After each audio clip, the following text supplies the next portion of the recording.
بعد نماز عشاء باتیں کرنے کی 3 صورتیں ہیں۔ اول یہ ہے کہ علمی گفتگو، کسی سے مسئلہ پوچھنا ہو یا اس کا جواب دینا ہو یا اس کی تحقیق اور تفتیش کرنا مقصد ہو تو اس قسم کی گفتگو سونے سے پہلے کرنا یہ افضل عمل ہے۔ نمبر 2، جھوٹے قصے، کہانیاں رات کو سونے سے پہلے یا مسخرہ پن اور ہنسی مذاق کی باتیں کرنا یہ مکروہ عمل ہے۔ گھر میں مہمان آ گئے، ان کی انسیت کے لیے، تیسرے نمبر پر ان کو انسیت دینے کے لیے آپ ان سے محو گفتگو ہوتے ہیں تو یہ شرعاً جائز عمل ہے۔ مہمان کو خوش کرنے کے لیے تھوڑی دیر تک آپ اس کے بعد عشاء کی نماز کے بعد گفتگو کرتے ہیں تو یہ جائز عمل ہے، لیکن جب گفتگو ختم ہو جائے تو حکم یہ ہے کہ اس کے بعد کچھ تھوڑا سا تسبیح و تحلیل، ذکر و اذکار کر لے تاکہ سونے سے پہلے اللہ کا ذکر کر لے۔ اس عمر میں لڑکے اور لڑکی کو علیحدہ سلانا چاہیے۔ جب لڑکے اور لڑکی کی عمر 10 سال کی ہو جائے تو ان کو الگ الگ سلانا چاہیے، اکٹھے نہیں، ماں باپ کے ساتھ بھی نہیں، الگ طور پر اسے سلانا چاہیے۔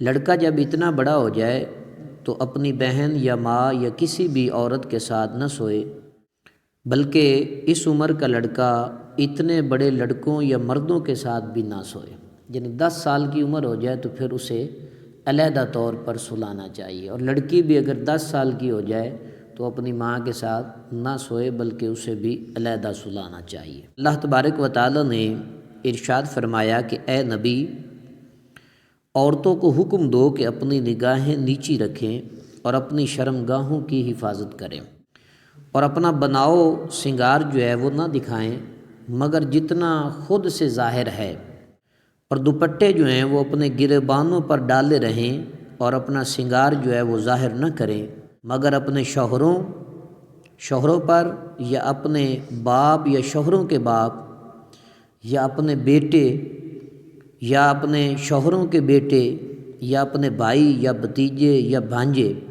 یا اپنے دین کی عورتیں یا اپنی کنیزیں جو ہیں جو اپنے ہاتھ کی ملک ہوں، یا نوکر بشرطے کہ وہ شہوت والے مرد نہ ہوں، یا وہ بچے جنہیں عورتوں کی شرم کی چیزوں کی خبر نہیں، تو ان کے سامنے جو ہے اپنی سنگار کا اظہار کیا جا سکتا ہے لیکن ان کے علاوہ نہیں۔ اور عورتیں جو ہیں وہ زمین پر اپنا پاؤں نہ ماریں جس سے ان کا چھپا ہوا سنگار جو ہے وہ معلوم ہو جائے۔ اللہ کی طرف توبہ کرو اے مسلمانوں، سب کے سب اس امید پر کہ تم فلاح پا جاؤ۔ یہاں اس آیت مبارکہ کے اندر پردے کا حکم ارشاد فرمایا گیا کہ اپنی زینت کی چیزیں جو ہیں خواتین جو ہیں وہ ظاہر نہ کریں، اپنے جسم کی حیت جو ہے، اعضاء جو ہیں ان کی نمود و نمائش نہ کریں۔ رسول اللہ صلی اللہ علیہ وآلہ وسلم نے فرمایا کہ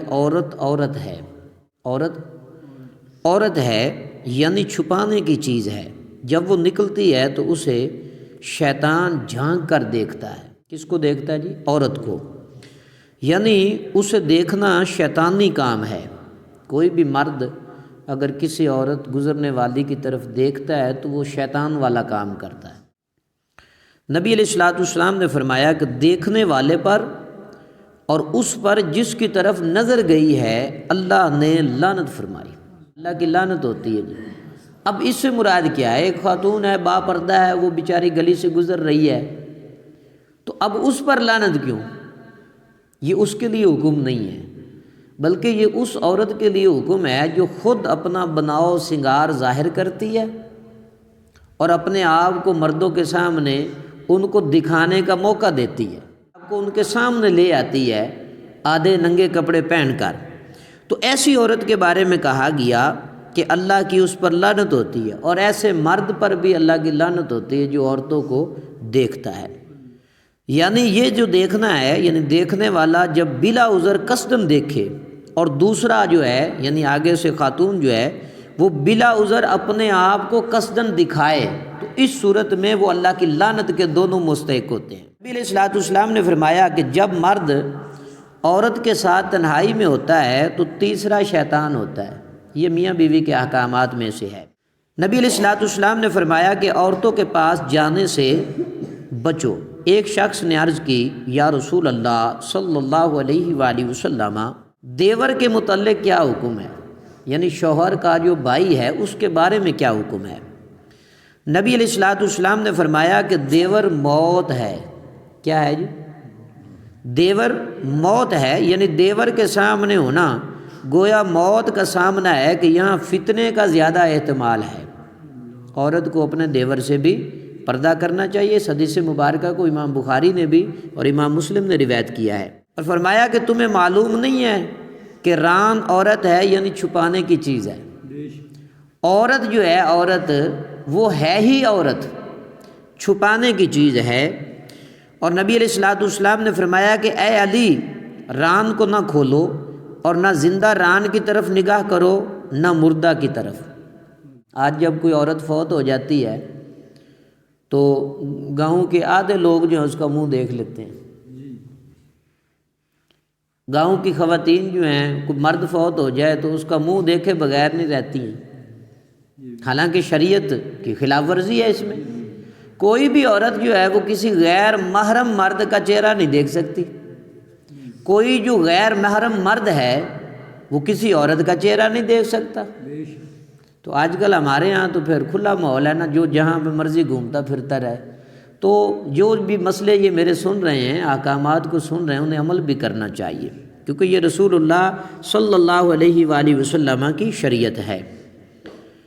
حضرت ام سلمہ رضی اللہ تعالیٰ عنہ کہتی ہیں کہ میں اور حضرت میمونہ رضی اللہ تعالیٰ عنہ حضور کی خدمت میں حاضر تھی کہ عبداللہ ابن ام مکتوم نابینا صحابی تشریف لائے۔ حضور علیہ الصلوۃ والسلام نے ان دونوں سے فرمایا کہ پردہ کر لو۔ کن سے فرمایا؟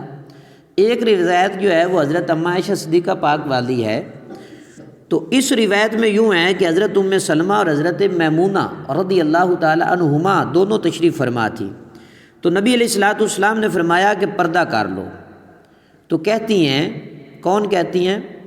حضرت میمونہ رضی اللہ تعالی عنہ کہتی ہیں کہ میں نے عرض کی یا رسول اللہ صلی اللہ علیہ وآلہ وسلم، وہ تو نابینا ہیں، یعنی انہیں تو کوئی کچھ دکھائی نہیں دیتا، ہمیں وہ نہیں دیکھیں گے، ہمیں نہیں دیکھیں گے۔ تو حضور علیہ الصلوۃ والسلام نے فرمایا کہ تم دونوں تو بینا ہو نا، تم تو نابینا نہیں ہو نا، کیا تم انہیں نہیں دیکھو گی؟ اس روایت کو امام احمد نے بھی نقل کیا ہے اور امام ترمذی نے بھی اور امام ابو داود نے بھی، یعنی کہ عورت جو ہے وہ غیر محرم سے پردہ کرے۔ جی کیا کرے؟ پردہ کرے، یہ حکم ہے شریعت کا۔ حضرت میمونہ رضی اللہ تعالی عنہ امہات المومنین میں سے ہیں،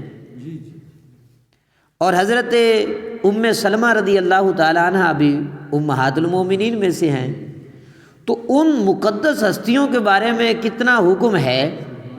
تو آج کی خواتین کے لیے تو بطریق اولا پردے کا سخت حکم ہے کہ پردہ کرنا چاہیے اور اپنے آپ کو ڈھانپ کر رکھنا چاہیے، کیونکہ عورت چھپانے کی چیز ہے۔ نبی رحمت صلی اللہ علیہ وآلہ وسلم نے فرمایا کہ ایسا نہ ہو کہ ایک عورت دوسری عورت کے ساتھ رہے پھر اپنے شوہر کے سامنے اس کا حال بیان کرے، یعنی عورتیں جب دو تنہائی میں علیحدہ ہوں تو کسی عورت کے لیے یہ حکم نہیں ہے کہ وہ دوسری عورت کی باتیں جو ہیں وہ اپنے شوہر کو بتائے، اور گویا کہ یہ اسے دیکھ رہا ہے، یعنی اس طرح اس کے احوال جو ہے وہ بیان نہ کرے۔ اور یہ چیزیں مرد کے لیے بھی ہیں کہ اپنی عورت کے جو احکامات ہیں، احوال جو ہیں، وہ کسی بھی مرد کے سامنے یا عورت کے سامنے نہ بیان کرے۔ شریعت نے ہمیں بہت سے احکامات سکھائے ہیں اور ہمیں ان پر عمل بھی کرنا چاہیے۔ نبی علیہ الصلوۃ والسلام کی تعلیمات ہیں، اگر کوئی بندہ حضور کی تعلیمات سے دائیں بائیں ہوتا ہے تو پھر نقصانات ہوتے ہیں۔ اللہ تعالیٰ ہم سب کو عمل کی توفیق عطا فرمائے۔ وآخر دعوانا الحمد للہ رب العالمین۔